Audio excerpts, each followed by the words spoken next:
Kasama po natin mga kapatid ang tattoo artist na si Vino Landayan. Sa shop mo ba, mga ilang pulis na ang lumapit sa iyo at para magpatato? Naku po, napakarami na po. Talaga? Siguro mga 7.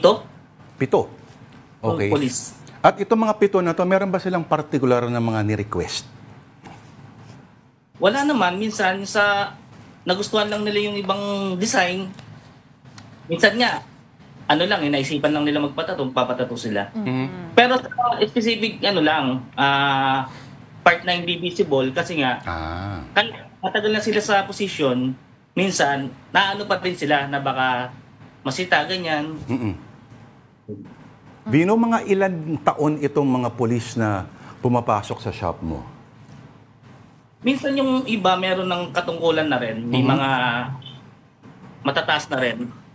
Okay. Tapos, ano usually mga nire-request silang mga disenyo at saang particular na bahagi ng katawan? Mostly sa kundi sa chest, sa likod, basta sa mga hindi visible na part. Yan, may mga tiger, ganyan, mga zodiac sign nila. Ganun lang. Vino, kita naman namin, ikaw mismo, meron kang medyo malaking piece sa may leeg mo. What's your take on this? Bilang ikaw na day in, day out, every day, na, what do you call this, napapakita mo yung pag-creativity mo through that. Tapos may gantong rule na ngayon ina-apply na sa PNP. What do you think about it? Sa akin siguro, para sa akin, hindi na lang din ako pupulis. Hindi, joke lang. Kasi, kumbaga sa akin, parang part na ng life ko, passion na rin. So, parang ang hassle din naman kung papatanggal ko to, so magastos na, masakit pa ulit. Pero yung process nung pagpapatanggal, paano nga ba yung proseso nun? May mga, may mga natural na, minsan pwede namang tatatuan ulit ng skin tone, minsan naman pwedeng through laser removal. So which is na minsan nasisira yung balat natin kapag laser removal. Kaya lang ang problema. Go ahead, Vino. Tapos marami pa sang session bago siya mabura. Hindi talaga siya makukuha ng sang session lang. Oo. Kaya lang ang issue kasi, Vino, correct me if I'm wrong, no? Pero kapag pinatungan mo siya ng skin tone, ang problema, kung ikaw ay medyo napababad sa araw, hindi ulit pantay. Tama? Hindi, bali, aralin naman muna namin. Bali, yung skin tone is tattoo rin. Oo. Bali, aralin muna namin yung kulay na magmamatch sa balat mo. Hindi, ang ibig kong sabihin, pag, kunyari, sabihin natin na may tattoo ka na bilog lang, bilog. Pag pinatungan mo ng skin tone, na, kunyari, itong skin tone ko ngayon, kung 3 oras, 5 oras ako magbabad sa araw, hindi ba makikita na maiiba rin? O magbabago rin ba yung shade nung skin tone na tattoo na yun? Merong konting pagkakaiba pa rin. Kasi iba pa rin yung sa balat saka sa Oo. Parang may binabalak to si Denise, Vino, Hindi, wondering kasi, ang hassle sabi nga ni Vino, ang hassle, ang daming sessions, pwedeng magsugat, ang daming complications ng laser. Pero kung papatungan mo naman, completely ba talagang maitatago? Alam mo, Denise, ako ilang taon ako nag-host ng Dut-Dutan. At isa sa mga kategorya nila, Denise, ay yung cover-up. Kunyari, correction, parang, halimbawa, si Johnny Depp, di ba? Winona, ang nakasulat tattoo niya dati. Okay, noong medyo hindi pa ganun ka-high-tech ang mga tattoo machines noon at yung kultura, nilagay niya, Wino Forever. Kasi Winona Forever dapat yun. Dito naman, sa pagkakataong ito, ang contest, ang kategorya ay, ang pagalingan ng, kunyari, may gusto kang baguhin. Parang feeling mo, dapat, hindi na ito i-design.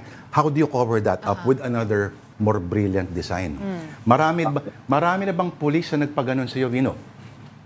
Yes, marami na po. Kasi yung mga tattoo nila dati, mga unwanted tattoos, gusto nilang prop, ganyan.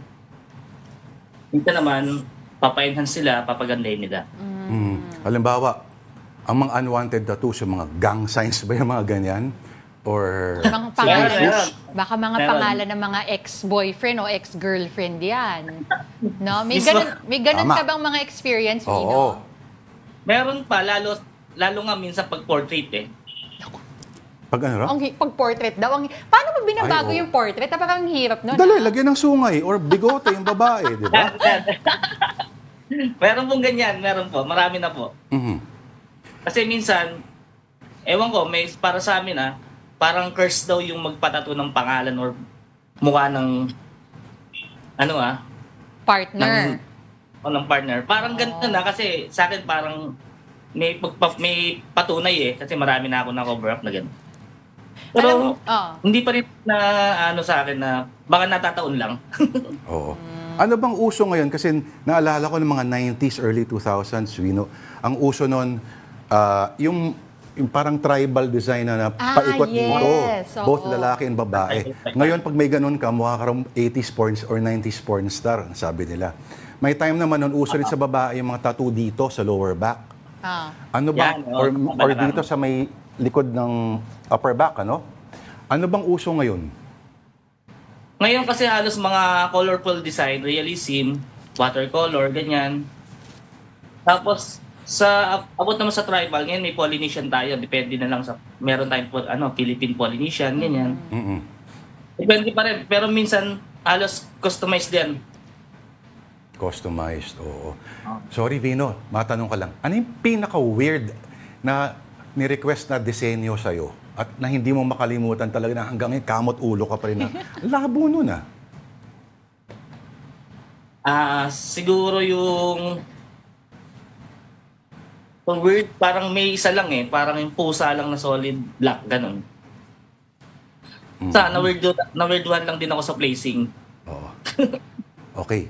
So, Vino, pwede mo bang sabihin sa atin kung saan ka nila maaring puntahan bilang pangwakas na katanungan? Saan nila ang shop mo? Ang shop ko po is located at Ubando, Bulacan.